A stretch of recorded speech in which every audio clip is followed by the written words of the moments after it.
Hi అండి అందరికీ. ఈరోజైతే నేను కొబ్బరి ఉండ్రాలు చేస్తున్నానండి.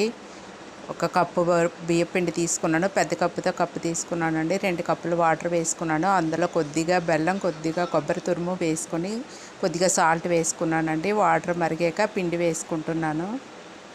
పిండి అయితే చూస్తూ కొద్ది కొద్దిగా వేసుకోవాలండి. ఒకేసారి వేసుకుంటే ఉండలు కట్టేస్తుంది.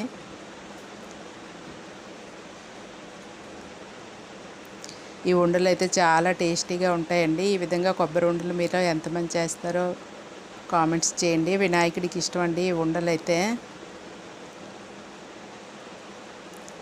ఇలా బియ్యపిండితో చేసుకుంటే చాలా బాగుంటాయి. స్నాక్గా కూడా తినొచ్చండి ఇవి.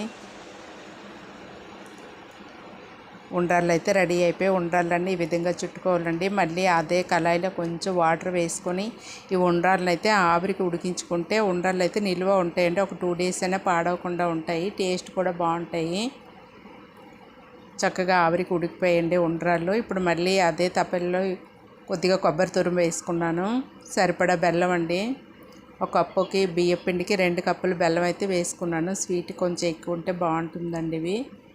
కొద్దిగా వాటర్ వేసుకుని, బెల్లంలో అయితే ఇది ఇసుక అస్సలు లేదండి బెల్లం, అందుకే నేను డైరెక్ట్ వేసేస్తున్నాను, కరిగించలేదు. ఈ బెల్లం బాగా కరిగి కొంచెం తీగ పాకం రావాలండి. అందులో కొద్దిగా సాల్ట్ వేసుకున్నాను. పాకం అయితే వచ్చిందండి. ఇలాచీ పొడి వేసుకుంటున్నాను. ఇప్పుడైతే ఉండ్రాలు వేసుకుంటున్నానండి. ఉండ్రాలు వేసుకొని ఒక 2 నిమిషాలు ఉంచితే చాలండి, రెడీ అయిపోతాయి. ఈ వీడియో మీకు నచ్చినట్టయితే లైక్ చేయండి, షేర్ చేయండి, సబ్స్క్రైబ్ చేయండి. వీడియోస్ చూస్తున్నారు కానీ సబ్స్క్రైబ్ చేసుకోవట్లేదండి. మనదైతే కొత్త ఛానల్ కదా, కొంచెం ఎంకరేజ్ చేయండి. థ్యాంక్ యూ అండి.